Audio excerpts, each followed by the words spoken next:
Hey guys, this is Yankee7411, and I'm going to be doing a retro video.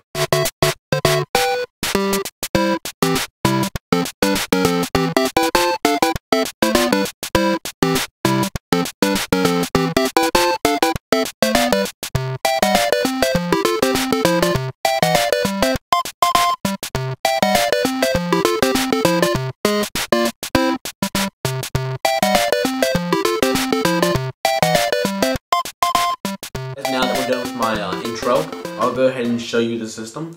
This is the Atari 2600. As you can see, this is the real thing. It's not a remake. It does have some markings on it. Has some legal information. If you guys, I'm going to show you that just to prove that this is real. They're not very rare, I guess, but some people might be skeptical. As you guys can see, though, in the very front, the system does have a faux wood on it. If you guys know, back in the 70s, the style back then was to have wood on the walls. You guys might see that in older houses, and they continued it onto the system. Now, it does look pretty cheap, the wood does, but it does kind of add a style to it that really, you know, distinguishes it as a 70s gaming console. So, it says Atari right there in silver ink. Go ahead and show you that, guys, close up.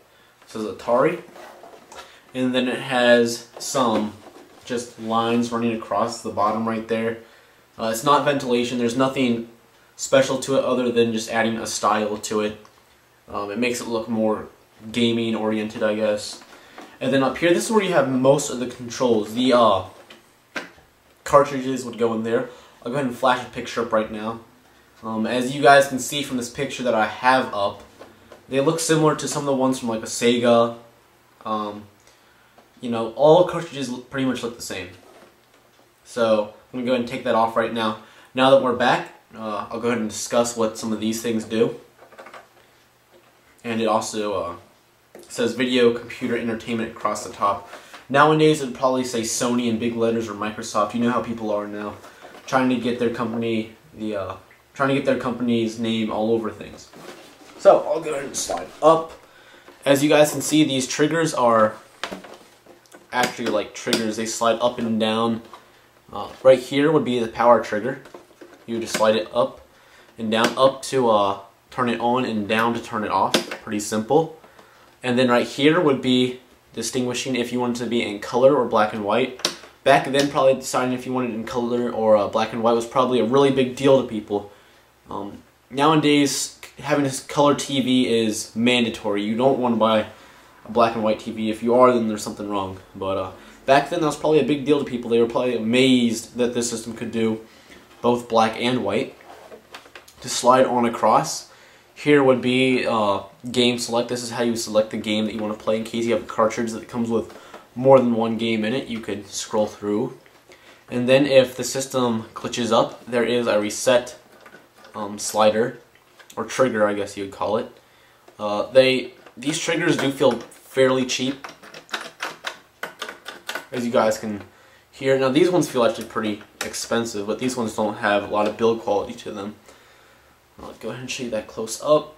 Slide it across, a little square with orange paint on it. And then I'll go ahead and flip it to the back. But before I do that, it says some words in English, obviously. They're across the top, and it just tells you what the things are on the back. Now you guys probably can't see this, so I will go ahead and have like a little thing going across the bottom saying what each one is, but I'll say it too. So go ahead and flip to the back. This is where you have all the main hookups, like systems that you have today. So right here, you have a little notch that goes back and forth that helps you pick if you want to be on channel 2 or 3. Now on newer TVs, you just have AV, HDMI. It's not like you have to pick between channel 2 and 3. Then right here would be a right controller. Now it does not look like USB. There was no USB back then. It looks more like a VGA plug-in almost. It has the same type of look to it.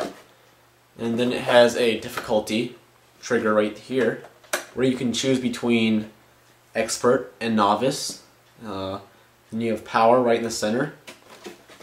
Go a little bit further down, it just repeats itself.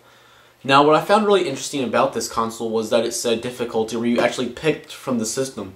Nowadays, you would go into the menus of games and then pick right from there if you wanted to be a harder difficulty, but this one just says expert or novice, which really isn't that good, because if you are between that and you're not really a hardcore gamer, but you're not really, you know, a bad gamer, you might be in a predicament of what level you want to play at.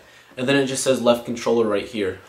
So that's the whole back of the system. There's nothing very special about it. And then right back here you have the cord that comes out to plug into the TV to show you video, and it's just one AV cord.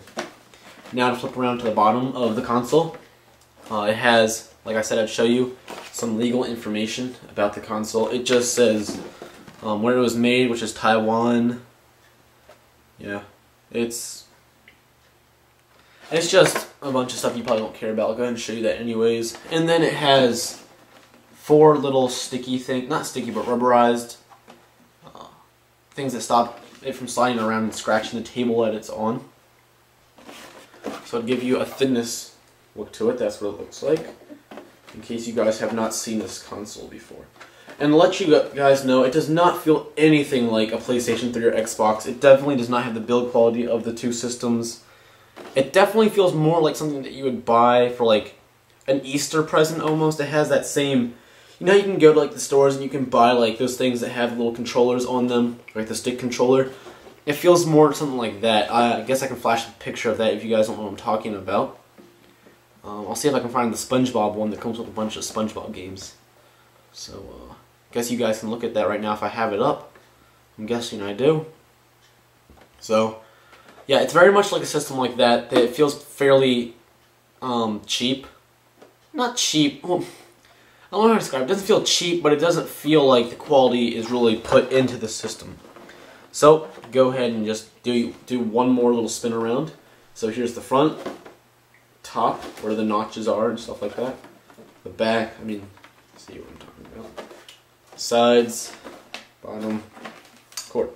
So, this is Yankee7411 signing out. Hope you enjoyed the video, and happy birthday, YouTube. You're 5 years old. Good job. You made it.